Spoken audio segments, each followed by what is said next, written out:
one would imagine, to assess and evaluate whether untold damage is being done to ecosystems, to wildlife, to public health on the basis of chemicals that they know about, which are pesticides. And it's not just the cats. I mean, there's that domino effect, hyenas, vultures, you know, all the way down the chain. Well, 15 years ago, if you were a pilot of a light aircraft, and I used to fly regularly, as many of your watchers, viewers know, I lost my legs in a plane crash. But one of the biggest hazards we used to face as a small aircraft pilot was collisions with vultures. I've been flying in the last couple of years with my daughter, who flies a small plane. I was flying yesterday along the length of the Rift Valley. I didn't see a single vulture.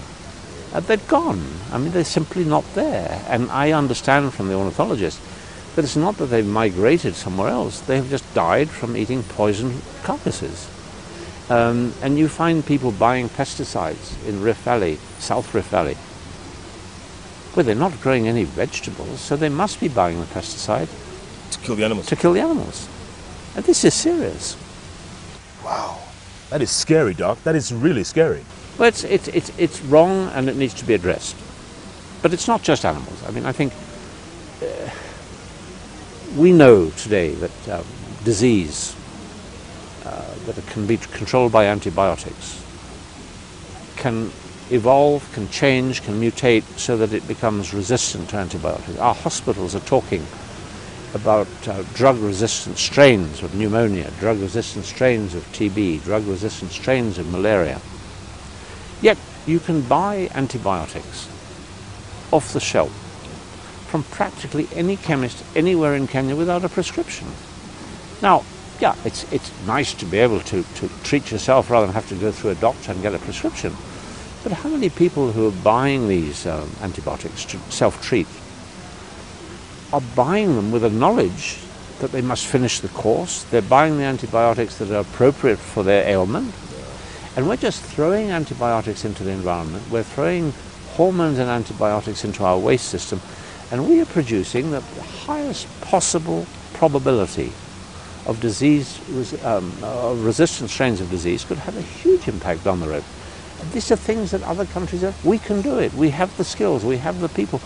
Why are we preoccupied with boundaries of counties? And why are we preoccupied with who's going to be the senator and the governor? Yeah. When nobody's talking about who's going to be a Kenyan 30 years from now. That's a good point, Doc. That's a good point. Because even things like the Nairobi National Park, we have to take into consideration that it will not always be there forever, right? I mean, as the city grows and the populations grow? Well, I hope the national park will be there, but it won't be an open system. And I know that there are people who are very concerned about the proposal for a bypass road. I accept that it's a bit of a change to think of the park as an island, but I also recognize that as the population of Kenya grows, as the population of Nairobi grows to 6, 7, 8 million people, it will spread, and the city is going to go around the national park. And my view is that if it goes around it rather than across it, we will still have a park. Lake Nakuru is one of the most visited and popular national parks of this country. Yeah. It's completely fenced. There are management issues, but management skills exist. We could totally fence the Nairobi Park with proper scientific management. You could make it one of the most visited parks in Kenya. You could make it one of the most attractive cities in the world, as it used to be, where you go in and you go out and see lion, you can see rhino, you can see wildebeest, you can see zebra, you can see cheetah kills. And let us recognize that that could stay forever. An open-ended park where things come and go is improbable, not because of the southern bypass, but because of hotels and factories and industry. I mean, surely we should be thinking of my grandchildren and your grandchildren's children, not just us. Yeah. That's a good point. And the same thing with up north in Turkana, because that lake is going to dry up at some point, isn't it? Because of what's happened on the other side of the border. Lake Turkana is under huge threat at the moment, and it's under huge threat because the Ethiopians are building one dam at the moment called Jibe 3. They have plans to build others. When they started it and there was complaints, they said it was only for hydropower. Now they're talking about massive irrigation, and it is the only significant source of water for Lake Turkana, which is the only significant source of water for cattle, sheep, goats, camels, and people in northwestern Kenya. The Turkana people on one side, the Gabra and some Dasanach on the other side. This lake is having its waters diverted from the Omo River. And I can't see how in the next 20 years we will still have a lake that you could see today. This will dispossess hundreds of thousands of people of a livelihood with no alternative. It will see huge increases in insecurity as people fight for water rights and fight for grazing rights. It's already happening. Everybody knows of the raids in Turkana land between the Topasa, between the Marili, the Turkana, the Gabra, the Dasanich. This is a fight not because people like blood, but because people need water. We hear of African countries, I hope Kenya doesn't go down this road, where we're selling land or leasing land for 30 years to countries in the Arab world, right, in the Far East. We're not exporting food, we're exporting water. They haven't got water.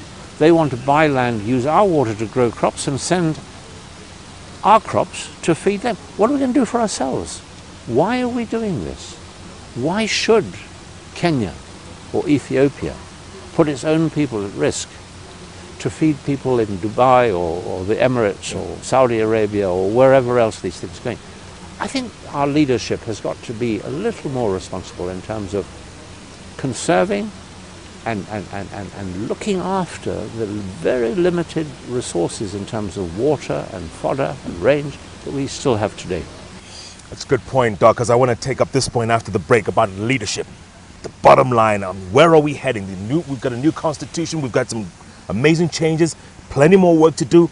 What's the next 12, 18 months look like? And yes, I want to come back to this scary statistic that the Jade Sea will have disappeared in 20 years. That's incredible. That's scary. Wow, let's take a break. Dr. Richard Leakey, folks. Yes, this man knows what he's talking about. And that thought, that statement that Lake Turkana will dry up, folks, it is not a fiction. It's a fact. He knows what he's talking about. He's been up and down this country. He is the paleontologist. He's also the conservationist.